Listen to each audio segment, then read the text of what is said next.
Quando falamos a respeito de distrações, algumas coisas devem ser levadas em conta. A primeira delas, o próprio ensino de Jesus. No Evangelho de Lucas, no capítulo 14, nós temos a informação de que o Senhor Jesus estava numa casa e a palavra de Deus nos mostra que eles estavam reunidos à mesa.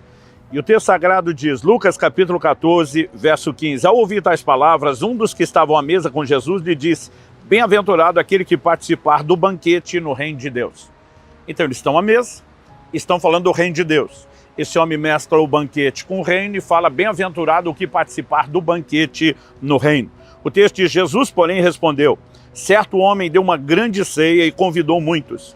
A hora da ceia enviou seu servo para avisar aos convidados, venham, porque tudo já está preparado.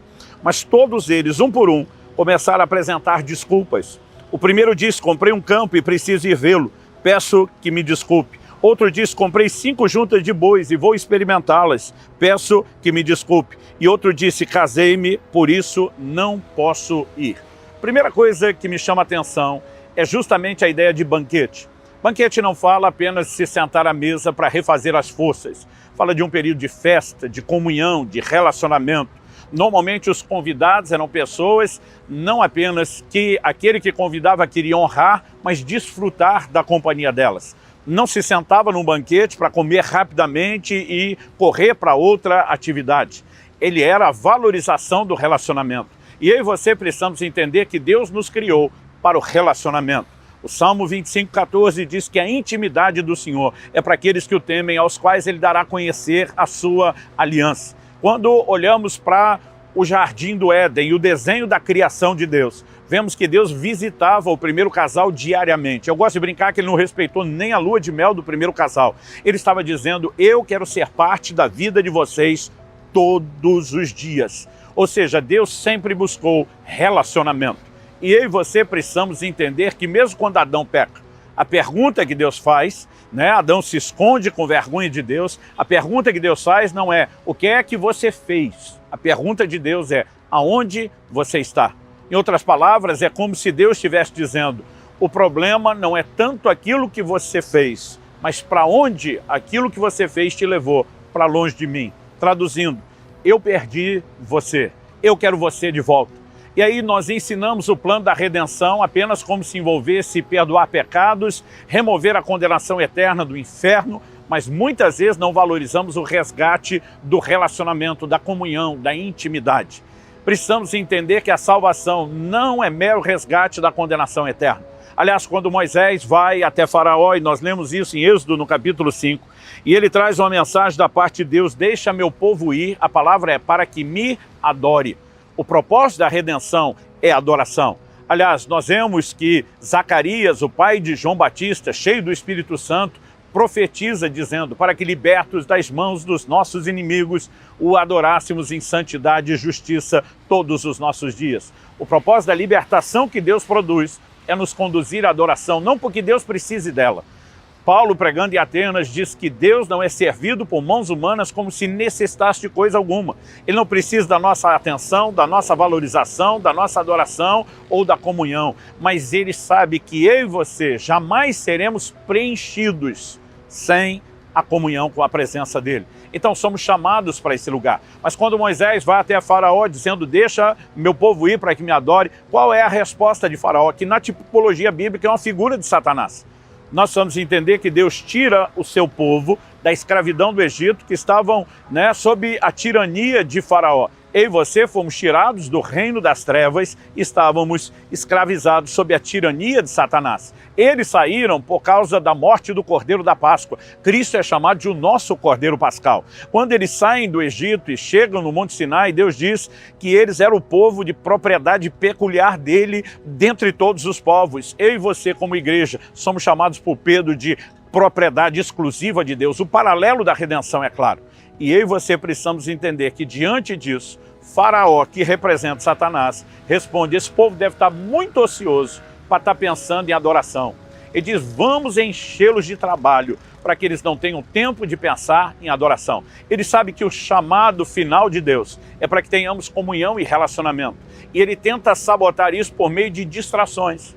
O pecado é uma deliberada manifestação de rebeldia do ser humano que vira as costas para Deus e o troca por aquilo que é ilícito, errado. Mas as distrações, elas acabam sendo muito mais sutis, porque normalmente elas não entram na definição de algo ilícito, pecaminoso ou errado. São coisas não apenas listas, mas que muitas vezes são sinalizadas na palavra de Deus como uma expressão da bênção dele, do cuidado dele por nós. Pode ser o cumprimento de uma promessa, uma resposta de oração. E aí Jesus menciona 3 desculpas foram dadas. O primeiro diz: comprei um campo, preciso ir vê-lo. Está falando da aquisição de uma propriedade. Nenhum de nós hoje trataria a aquisição de uma propriedade como algo ruim. A maioria diria bênção de Deus, resposta de oração, cumprimento de promessa. Mas eu e você precisamos entender que há coisas que elas não são erradas em si mesmas, mas que podem ocupar um lugar de importância que não lhes pertence. E quando concorrem com o lugar de importância de Deus, aquilo que não é errado em si passou a estar no lugar errado na nossa vida. O outro diz: comprei 5 juntas de bois, numa época onde todo mundo tirava o sustento da terra, onde não tinham maquinários da agricultura, como plantadeiras, colheitadeiras. Ter 5 juntas de bois significava aumentar exponencialmente a produtividade. O aumento da produtividade significa o aumento de recurso, ganho no bolso, segurança material. Nenhum de nós trataria isso como errado, diria bênção de Deus, resposta de oração, cumprimento de promessa. A terceira desculpa de todas elas é a que menos podemos classificar como algo ruim. Casei-me. O casamento é ideia de Deus, não há nada de errado com o casamento. Errado é a escolha que alguns estão fazendo de com quem casar ou a forma de como conduzir o seu matrimônio. No entanto, quando coisas corretas, listas, ocupam um lugar de importância que não deveriam, nós estamos nos perdendo em algo que pode ser classificado como distração. Me lembro quando meu filho Israel ainda era bem pequeno e eu dei de presente para ele um videogame novo. Ele ficou empolgado, ele fez uma festa como nunca antes nem depois.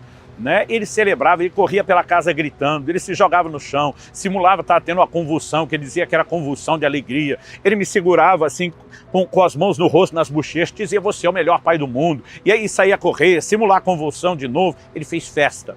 Mas eu brinco que aquela alegria toda, ela acabou depois me afetando. Por quê? Eu perdi meu filho para aquele videogame.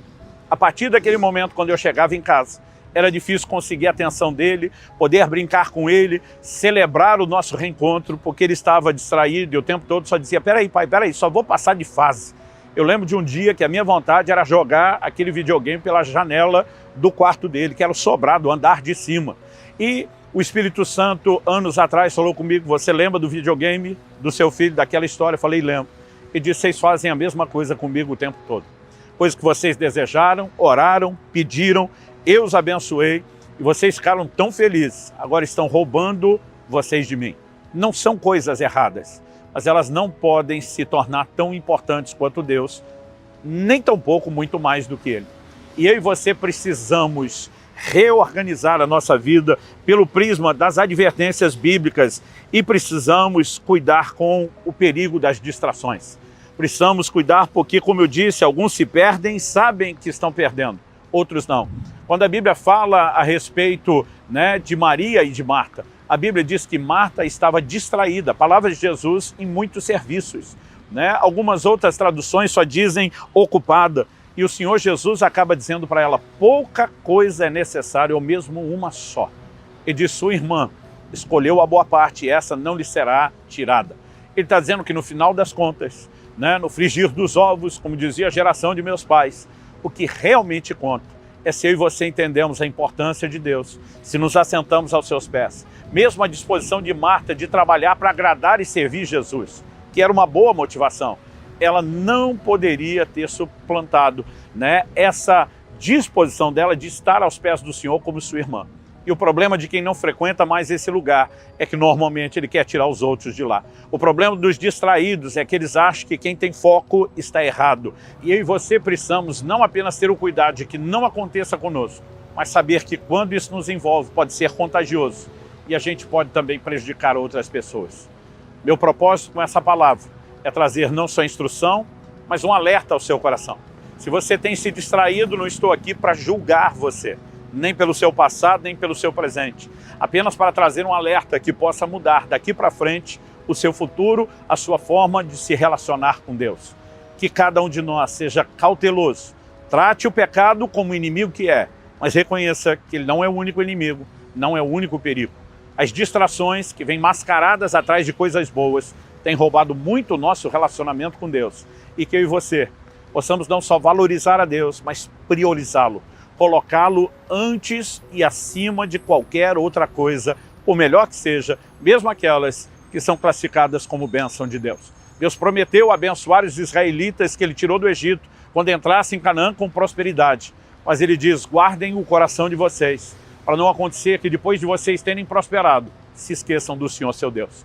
O próprio Deus estava dizendo, eu vou abençoá-los, mas é até aquilo que eu entrego como bênção pode roubar a atenção e o coração de vocês de mim. E Deus está dizendo, eu até quero abençoá-los, mas não quero perdê-los. E eu preciso adverti-los. A medida para isso não é não nos abençoar, é sempre nos aleitar. E a nossa responsabilidade corresponder com Ele. Que Deus nos ajude a viver longe das distrações.